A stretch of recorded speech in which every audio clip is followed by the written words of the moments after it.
and welcome to We Have Spoken, the official podcast of Star Wars, a custom 112 galaxy. It's October, and you know what that means. The Mandalorian is back with a brooding, mask-covered vengeance. This being our inaugural podcast, allow me to fill you in on what we're all about.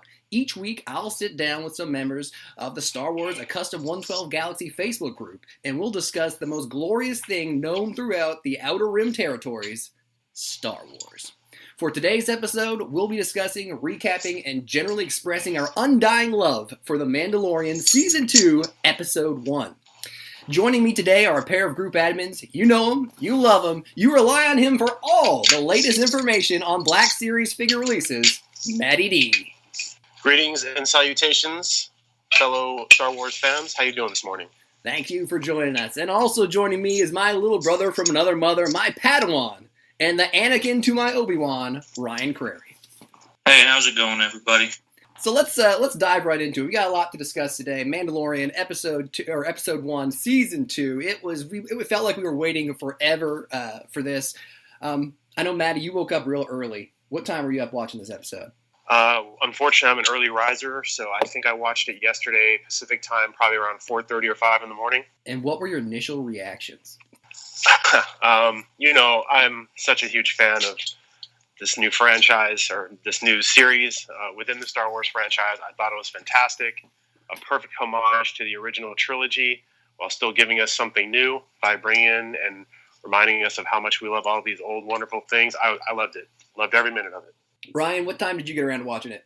It was probably like 5:30-ish that I watched it, 5:30 in the morning. I remember I was about halfway through it when Matty texted me. And, I mean, it's perfect. Yeah, I don't disagree. I originally made an agreement with my wife that I wouldn't watch it till she got off work, and then, unfortunately, someone went ahead and spoiled. I guess I should throw this out here. This podcast is full of spoilers, so if you're worried about that and haven't seen the episode, don't listen to this podcast. It will be spoiled. So there's your warning. You have 3 seconds to turn this off. 1, 2, 3. Spoilers are coming. Yes, okay, so somebody spoiled Boba Fett for me, the return of Boba Fett, and I not only just like he was going to be back, but I saw a photo of him, and that just, I was like, it was like heart-wrenching, so I had to watch the episode right away. Something else I had spoiled for me was the arrival of Cobb Vanth, which I figured was coming. It was kind of rumored to be there, but yeah, so that kind of sucked, but I was more so happy that they were both included. And if you know anything about me, I love Star Wars, I love Westerns, and when you combine those two together, you have my attention 100%. And this was a perfect, just combo of those two, I guess, genres, if you want to call it. Star Wars its own genre? I guess it is. Kind of is. But, yeah, I just wanted to interject something, Corey. I've always admired your strength and ability to not watch the show, like especially for season 1, because I know you waited for your wife a lot, and that must have been torturous. Because luckily, my girlfriend, God bless her, she knows as soon as midnight comes, that TV's about to flip on. If I don't get it then, I'm going to get it the next morning, whether she's in the building or not. God bless her. I love her to death, but I admire your strength. And yeah, those spoilers, man, it was really tough to avoid them because they're everywhere, all over the place. Oh, totally. It was just like, I remember logging on the Reddit, which probably wasn't the smartest thing, but I just woken up. I was like, that's what I do every morning. I check stuff. And then, boom, there was Boba Fett staring me dead in the eye. I was like, okay, cool, thanks, guys. I know last season, the only episode I watched early before actually she got home was, I think it was episode 2 or 3. Which one's the one with all the Jawas in the first season? I think it's 2. I think it's the second one. Yeah, that's the one where Matty texted me immediately. And he was like, dude, you have to watch this. You were going to love it. He wasn't wrong, obviously. If you know super necessary. If you know anything about me, I'm obsessed with Jawas for no apparent reason, really. I just am. I love those little bastards. All right, so let's get into it. Right off the bat, we see Mandalorian. He's on some weird planet. There's a lot of graffiti, which I know some people were like, it's not really Star Wars-ish, but if you've seen Star Wars Rebels or even played Star Wars Battlefront 2 Story Mode, you know there's graffiti out there. So it's just something we haven't seen before. What do you guys feel about the graffiti? I thought it was a good addition because it kind of brings that grimy underworld feel to that kind of planet. Yeah, totally. I thought the same thing. I like the added visuals. I like that there was, again, this is all throwback and homage. You could clearly see images that looked like a lot of our favorite characters and things that we've seen in the movies from before. Clearly there were some stormtroopers or what looked to be maybe some snowtroopers. Saw a C-3PO image. Yep. Watto's race was in there. The Toydarans were up in there. They had everything. It was just such a good episode. It was so good. There was even part of I don't know if this was true or not, but I saw like a part of graffiti and it looked like an old school Cylon from Battlestar Galactica. I was like, what the heck is that doing in there? But so if you watch it again, look for that. It's near like the C-3PO looking graffiti. There's a Cylon looking thing. I don't know what that is. And I don't know the name of those weird little creatures with the red eyes, but those were creepy. Yeah, I want to see more of them. And they reminded me of Pirates of the Caribbean. Yeah, the bushes when you're going on the boat. Yeah, that's very true. Those were cool. Poor Gor Koresh there. Just, I guess he's done. So one of the things that I love about The Mandalorian is the small visual things like the vibro blades. You never saw them back in the day, probably due to the technology restrictions, but the Gamorrean axes, they're vibros. And it's just cool to actually see that implemented in something other than a game.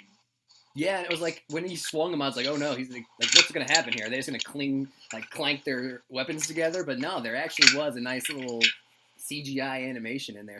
I loved when Mando actually threw the knife into that Zabrak's chest, and you just saw it vibrating as he fell to the ground. That was, yeah, it's really cool to see melee weapons in Star Wars that aren't like a big staff or a gaffy stick, that are actually, deadly.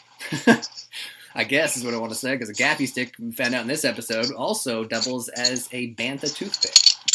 That's what I think that has great hygiene. What do you guys think about Mando bringing, I guess, what do you want to call him, the child? I always call him Baby Yoda myself. So I'm just going to call him Baby Yoda. You guys feel free to call him whatever you want. He's Baby Yoda to me. Yeet.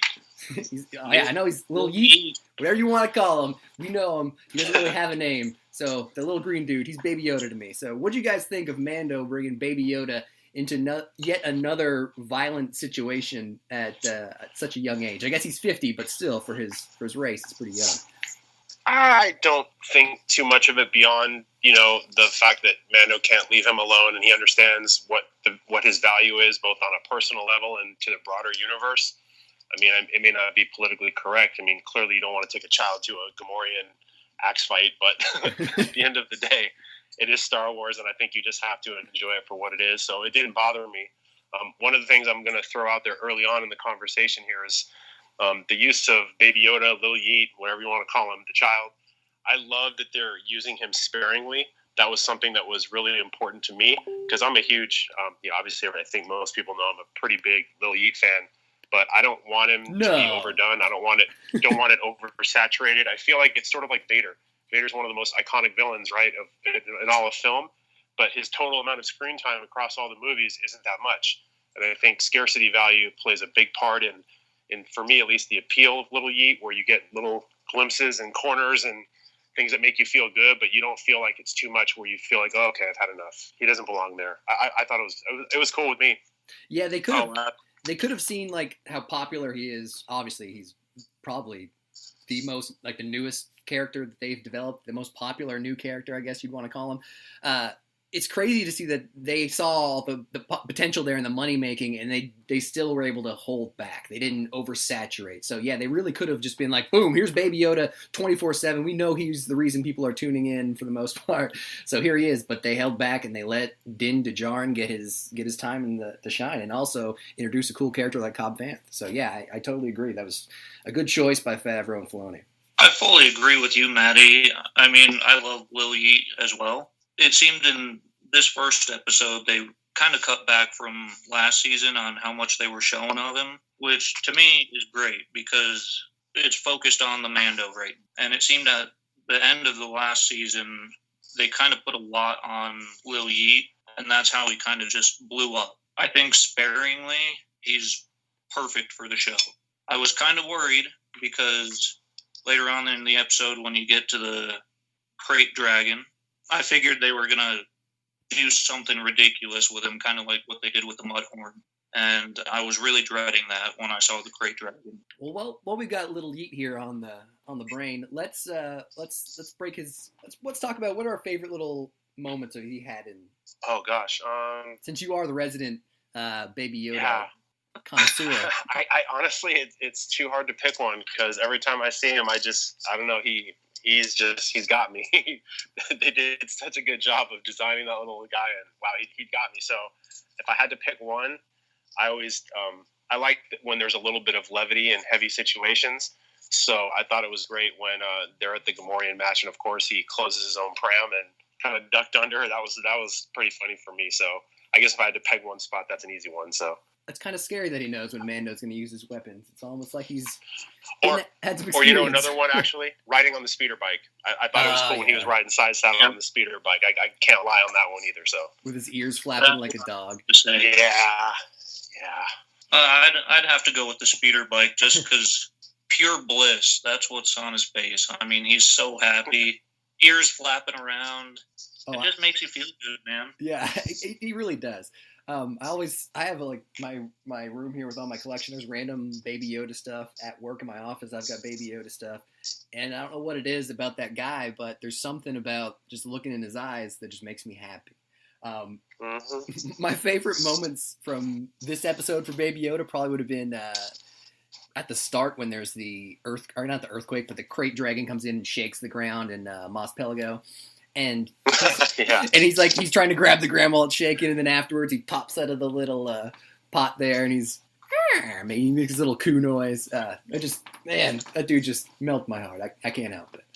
I know I touched on it earlier. I said Cobb Vanth was rumored to be in this. Do you guys have any idea who this guy was prior to watching the show? Yes.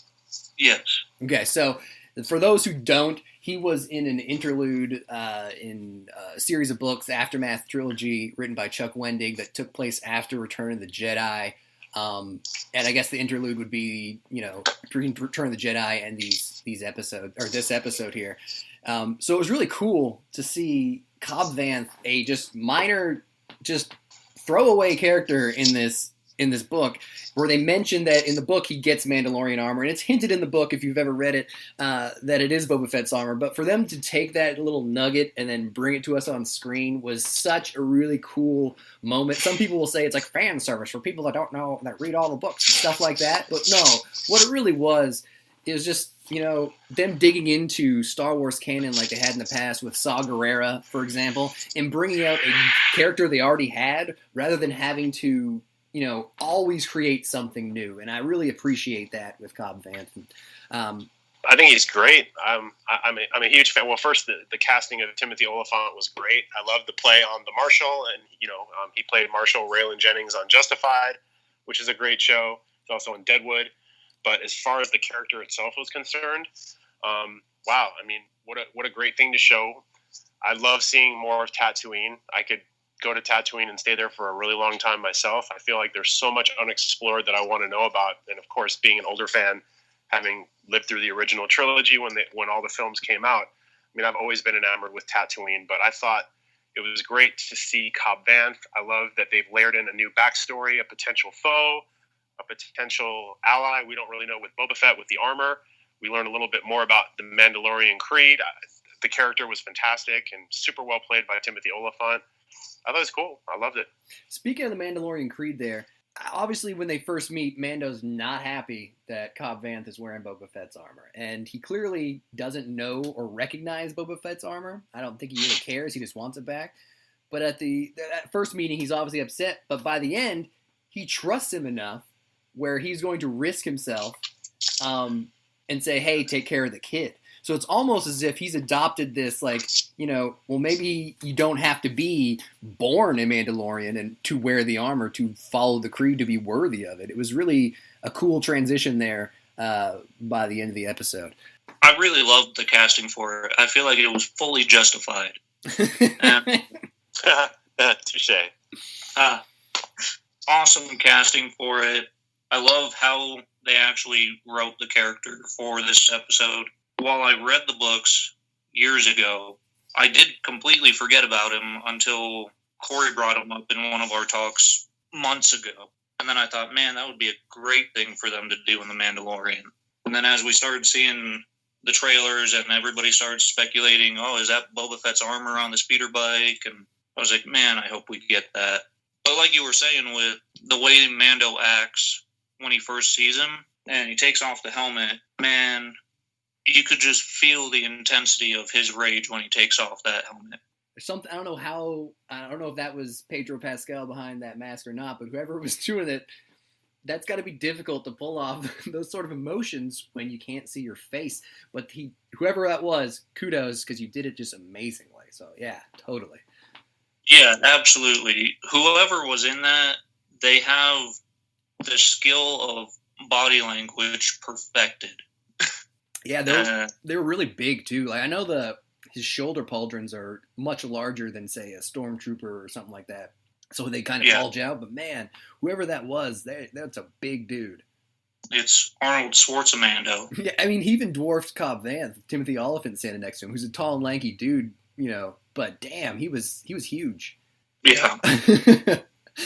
Spinning off of Cobb Vanth and Mos Pelego, something that occurs early on is the introduction of something I never thought I'd ever see in Star Wars live action, let alone on a TV show, and that's a crate dragon. That's something that when I used to play, when I was a kid, I played Star Wars Galaxies, which is an old MMO game back in the day. It's probably my favorite game of all time. I would spend hours hunting down crate dragons for their pearls that you could turn into make lightsabers and sell and stuff like that. I knew all the lore of all that stuff. And I thought, okay, when Star Wars was over, quotation marks over, we weren't going to get any more new Star Wars movies or TV things before Disney. I thought that, there's no way I'm never going to see this. That was it. So for them to do it now and to do it so perfectly and put their own twist on it, almost a throwback to Tremors. If you're big fans of those movies. It was awesome.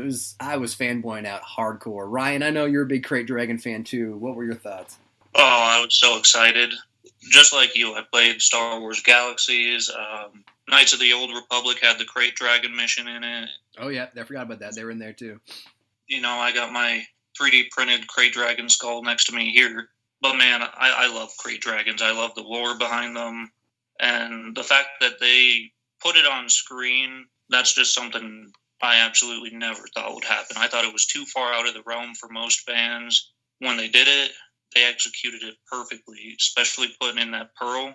Oh, yeah, the pearl is that's when I freaked out. I was like, oh, they went there, because they were cutting the meat up, and I was like, I guess they're just not going to include it. I was thinking about it, and then we heard the guy all happy. Yeah. And what I like about it is it looks like the skeleton you saw in A New Hope. Yeah, it's huge. Yeah. Obviously the one from A New Hope, it was a smaller skeleton, but they really, another thing that goes back to what they're relating to keep it classic, they took that style. They didn't take the style of like the canyon crates from the games. Mm-hmm. They just kept that old school trilogy. It was so large. It was like it was just, I don't know how, it's almost like undefeatable. So you can understand why it had been terrorizing the city forever.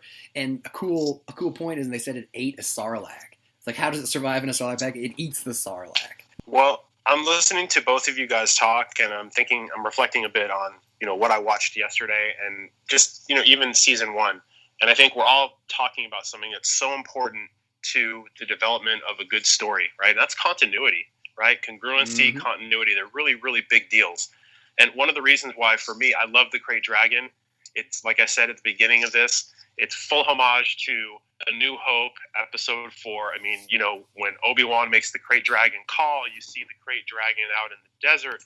I mean, you can't just ignore all of these things from the past and try to move everything forward without bringing those things along. And that's what they've done so well. And to me, seeing the Crate Dragon visually was incredible, because I think Ryan said it before.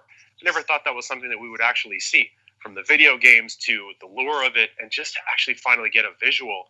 And even if they modified it from the original images, that's totally okay. But one of the great things about this episode, with the Crate Dragon specifically, I love when Mando, gets swallowed up with the bantha that's strapped with all the explosives. Oh, yeah. And then he flies out of the mouth. I mean, that was just like a full throwback to some of the old EU Legends images of Boba Fett escaping the Sarlacc pit. So I just loved it. I love seeing the Krayt Dragon for obvious reasons, given my interest and curiosity to know more about them. But in the bigger sense, I just love that they're reaching back now and they're finally getting it. Like, listen, there's this treasure trove of incredible materials that you don't have to pull every single thing. Amen. But there's so much cool stuff to reference that people are going to love and just want to grab onto. And I think that's why this show so far has been succeeding. I mean, Space Baby aside, of course. Totally. And to Disney and Lucasfilm's credit, they have brought in a little bit of stuff. Like I touched on Saw Gerrera. We had Terrace Kasi and Solo. So there are weird little things like that. But yeah, this show embraces it on a whole other level. I've said it before to you guys in private, but it's almost like, and I know that Filoni and Favreau have said this, they're just playing with toys. They're taking their favorite things from Star Wars and like, let's just sit down and play cowboys and Indians with Tusken Raiders and these Tatooine villagers. It was. I know we're just sitting here singing its praises and we're not really criticizing it, but what is there to criticize in this episode, really? I haven't found anything that I didn't necessarily like. I mean, if I was going to say something I wasn't like 100% cool with, was just, I thought when he landed on Tatooine, I got to Mos Eisley and he met Strangers with Candy Lady, which I think her name is Pelio. I forget her name. I forget the character's name. Polyomoto or something? Yes, Polymoto, there we go. Moto, yes. Something like that? Pelimoto. That's it. Yes, Pelimoto. Yeah. She was a little bit cheesy with some of her humor, but that stuff has a place in Star Wars, so it wasn't totally out of it, but I could see how some people would be like, oh, I'm not happy with that. That was kind of lame. But it wasn't as bad as, say, humor in The Last Jedi. So, don't say it. Don't say that. So before I forget, I have one minor thing I would say, and it's so like I'm literally scratching to make this claim about something I didn't like, but again, it's so not a big deal. But the only thing that I had issue with, the humor part that you just mentioned, Corey, didn't bother me at all. A little levity goes a long way as long as it's used correctly and sparingly. And she's a quirky character anyway, so that was okay. Yeah.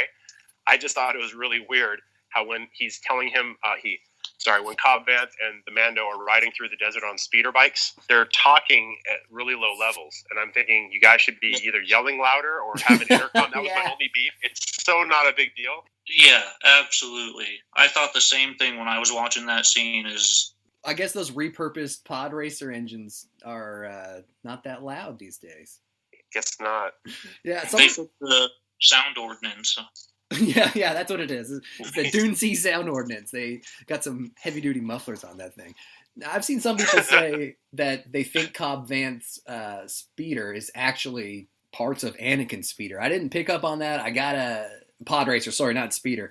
Anakin's pod racer, actual pod racer. I didn't notice it at first. I've watched the episode twice now. I'm going to have to go back and watch it a third time to see if that's true. Did you guys pick up on that, or do you just think it was just some random pod racer? I thought it looked similar, but I don't know if it's for sure Anakin's. I don't know what Ryan thinks, but I that was one of the first things that came up. I'm like, oh, is he riding half a pod racer there? That's what I thought. So I've got the episode up on my tablet right now, and the scene we were just talking about where they're talking super quiet just came up. And I can see the speeder, and it shares a lot of similarities. I don't think it's the same exact piece, because it does look like one of those twin engines, but I don't think it's the same. Or maybe it's just he modified it from when he found it.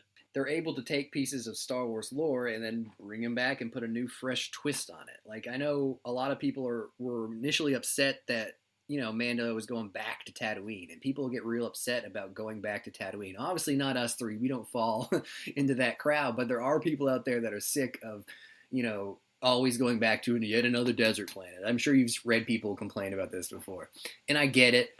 But just like last season, it felt like the return to Tatooine in this one was justified, and it wasn't just a retread of things we've seen. We saw a brand new city. We saw a brand new creature. We saw Tuskens being portrayed in a light that we've never seen before, and not necessarily. I mean, I guess we saw them last season. They were with their sign language, but they were not savages like we've seen before. So it was cool to see them, portrayed like almost, like I said before, Native Americans to the cowboys. there's a ton of Tusken lore there. What do you guys think about just the return to Tatooine in general, and what we learned more so about the Tuskens and their grunty little sign language? One word: Kenobi. I just like they could spend so much time on Tatooine.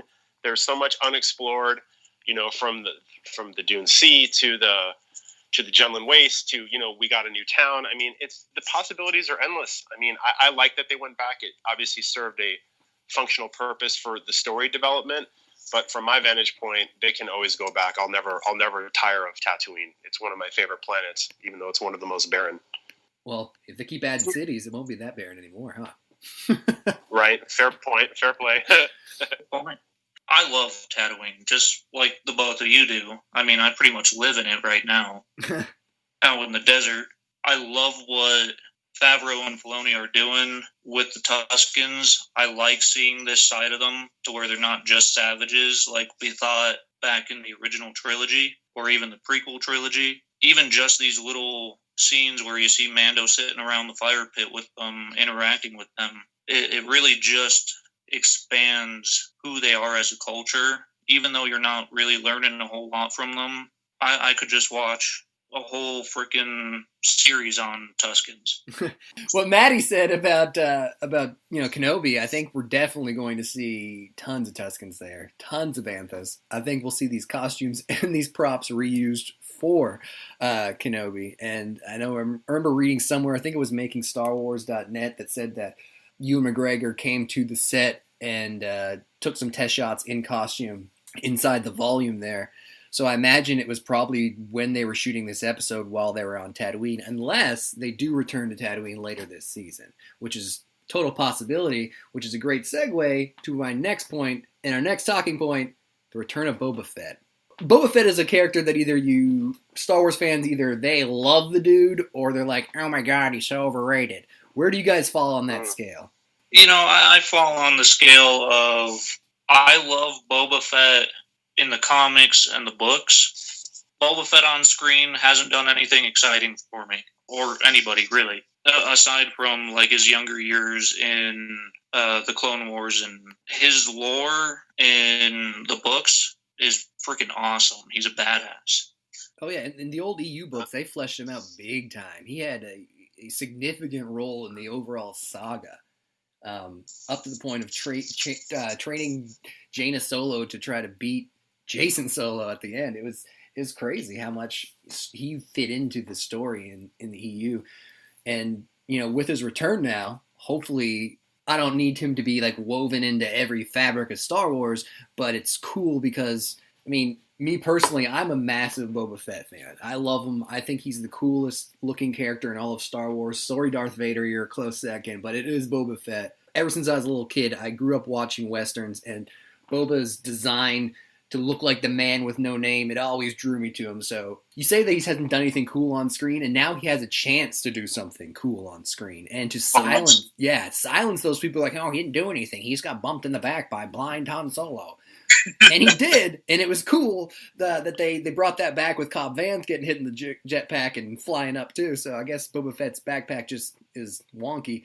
I'm just so excited that, they brought Darth Maul back. That's a huge cash cow right there.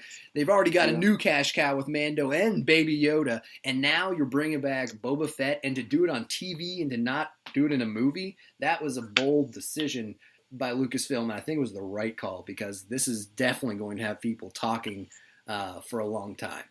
Matty, your overall thoughts on Boba Fett? How do you feel about him as a character, and how do you feel how they used him briefly in the end of the show?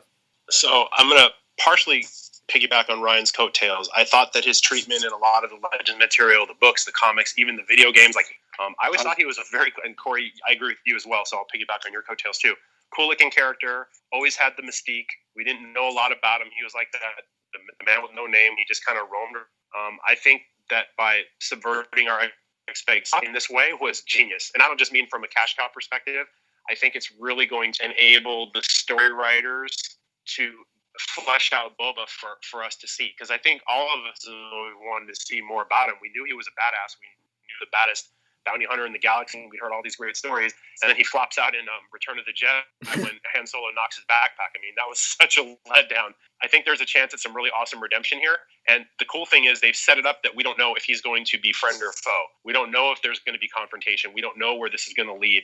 They do such a good job at developing stories, showing us something that piques our interest, and then they left us with this was like the perfect cliffhanger. I mean, one rides off into the sunset with the Mandalorian armor, with the Beskar, and then Boba Fett's standing over the hill. And there was another throwback to Luke looking at the twin suns on. Yeah, good call. Yeah, I was a big fan of his. I was a big fan of his inclusion, and I hope they do more. I will say that as far as his character goes, I wasn't like the biggest fan as a kid, but his action figure, the original, Kenner 375, was one of my favorites. I mean, it's one of the most worn out ones that I still have. So I was always cool with him, but I hope we get the chance to really flesh him out some more on screen. That would really be great, I think. I was super happy that they did it. Equally the same with Maul. I mean, it's a little off subject here, but you mentioned Maul, Corey. When they brought Maul back, the way they did in Solo, my mouth just like flew open when I was watching it on the big screen. And I kind of felt that kind of buzz here because I stopped reading all the spoiler stuff, like a month or so ago. I didn't want to know anything going into this. Smart move. But I thought it was great. Super happy. Something with Boba is like, you mentioned the toy being worn out. I had the same thing. Like that little action figure was my favorite. He just looked cool. Yep. And the mystique behind him allowed you to almost build your own backstory for him when you were playing with that character as a kid. That was part of the appeal here. So while I want to know more, because he's been on Tatooine for like 5 years since he escaped the Sarlacc pit. So like, I want to know more, I still don't want to know too much about him. Agreed. Yeah. So Agreed. Because that's part of his appeal. The same thing with Baby Yoda. It's like I've said from the get-go, I don't want to know where Baby Yoda's from. I don't want to know. Yep. I mean, I guess if they say, hey, he's created by something, whatever, that's cool.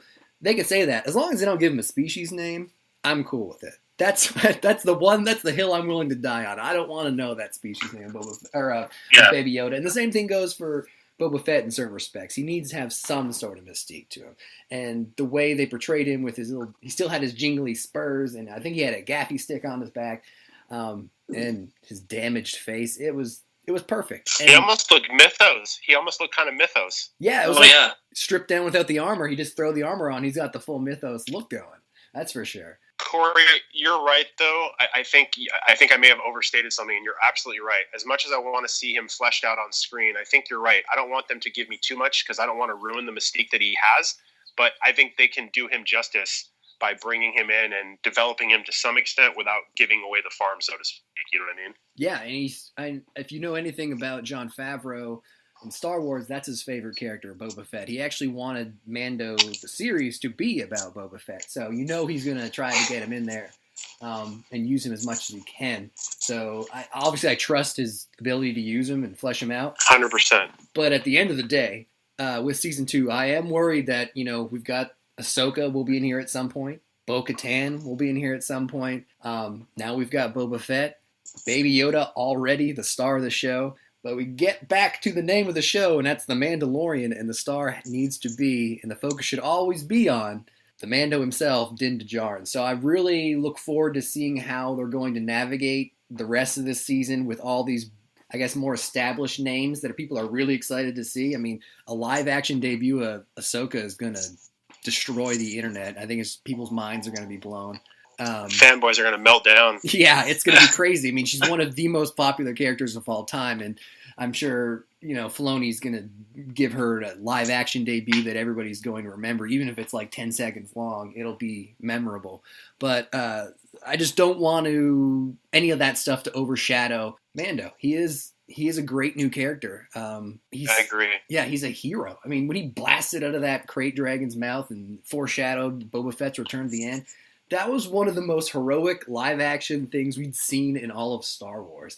And that's sure. And it's done by a non-Jedi too. We've seen Jedi pull off all these amazing things, but he just for me in that point that moment he established himself as one of the top heroic characters in all of Star Wars. He was willing to sacrifice himself to save everybody else and just to kill that Krayt Dragon for people he didn't even know, just so he could get that Mando armor back to his people. He is so dedicated to the cause, in the Creed. It's going to be, and with that being so dedicated to the cause in the Creed, when he does eventually lock horns or confront with Boba Fett, it's going to be amazing. I'm at a loss for words. I'm so excited to see what's going to happen.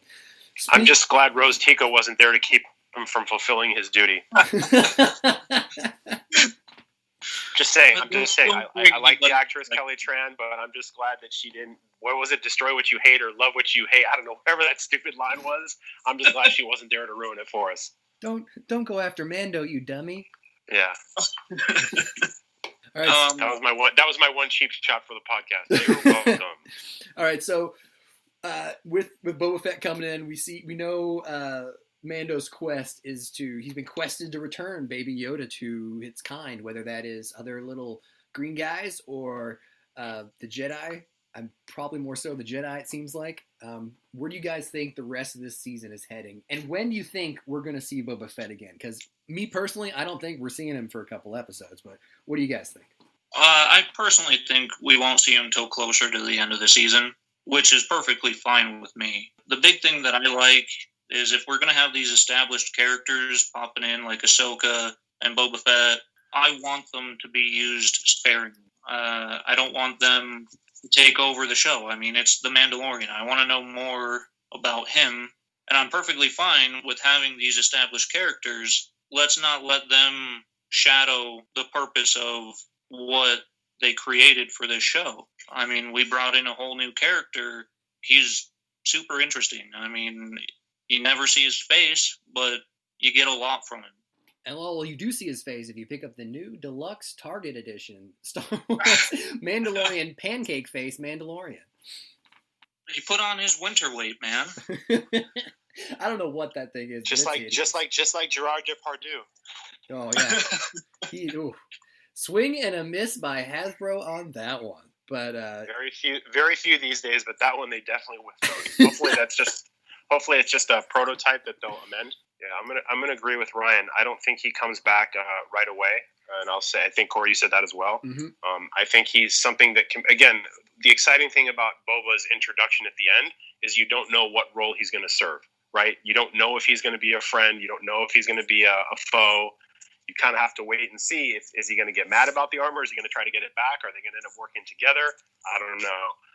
And the other thing I think Ryan mentioned as well is I'm definitely on board with not overwhelming us with characters from other parts of the universe when we're really interested in what we have in front of us. And I think last season, what was so great was we didn't really have too much throwback stuff in terms of the characters themselves. We essentially got a whole new cast of characters that we, fell in love with. And I loved the scene in the first season when Fennec Shan has been shot or she's already dead. And then, you have the mysterious person walk up and look down upon her. And then you don't know if it's who turns out to be Moff Gideon or was that actually Boba Fett. But I like that element of surprise. I want them to keep doing that. I don't want them to do so much. And Ryan, you're spot on. Whoever's playing the Mandalorian, behind the mask, has a mastery of body control and communication through the use of body language. It's just remarkable how much you can pick up from the body language itself. And the other thing, too, I'm taking a more macro view on this as well, is a lot of people don't give as much credit as is due to the photographers for the cadence of the show. The long shots, yes. The pacing. It's truly like it's the perfect marriage of sci-fi and Western. You really can't get much better than what we're seeing. And that's what's so amazing is it's not entirely dialogue driven. It's not entirely action driven. A lot of this is just bringing you along in the way that they're shooting it and telling you the story through the visual cueing. And it's amazing. Before we close, I know we're getting close to the end here. I just want to mention the return of R5-D4. Yes. Oh, yeah. Hell awesome, yes. Awesome. Oh, and they how when he came in, he rolled into frame, and they had the back of his head there, and you saw the little gunk coming out the back of his dome where he exploded and had the bad motivator. It was such a nice touch. Best. Yeah, they lingered on it just like for a second, just for a fan to be like, "Oh, there it is, that's him." That was such a cool touch. That was something I appreciated so much. I love R5-D4 for some reason. I don't know why. I've always had an affinity for that droid. Though that means that like the whole time he was never sold. He took a long time for him to be sold. I feel bad for him, but it was an awesome throwback. Awesome. Yeah, but he has a happy ending. Look at him now. He's functioning now. Look at him now. Look at him now. He's got a job. Successful. He's got a job. He's hanging with out with somebody. Auntie Paula. He's killing it. She loves droids. He's helping Mando. He's back. It took a while, but he's back, man. I want to see some good. Had any kind of attachment to R5, but then once I read From a Certain Point of View, yes, and it goes into how he basically sacrificed himself for R2. I love that droid now. See, he's a good guy. Everybody thought, oh, that's a crappy droid, but deep down inside, he's a good guy. Good jam-up guy, I guess you'd say. He pretty much knew that R2 was the real chosen one.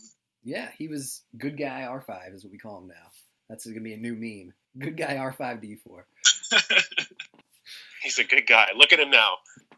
You know what? Let R5-D4 stand as a symbol for anybody who feels down and out right now. You can't pick yourself up by the bootstrap. He's a motivational droid. Exactly. Look at him now. Motivational droid. That's the best kind. We're going to close things out. So thank you for joining us for our inaugural podcast. We Have Spoken, the official podcast of Star Wars, a custom 112 Galaxy.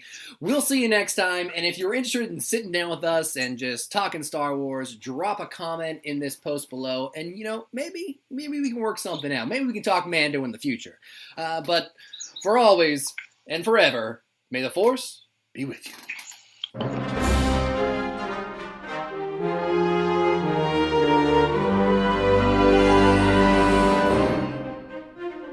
This podcast was brought to you by Star Wars, a custom 112 Galaxy Facebook group, the largest 112 scale Star Wars customizing group in the world. Interested in getting into the world of customizing 6-inch Star Wars action figures or building 112 scale dioramas? Visit 112galaxy.com. That's 112galaxy.com.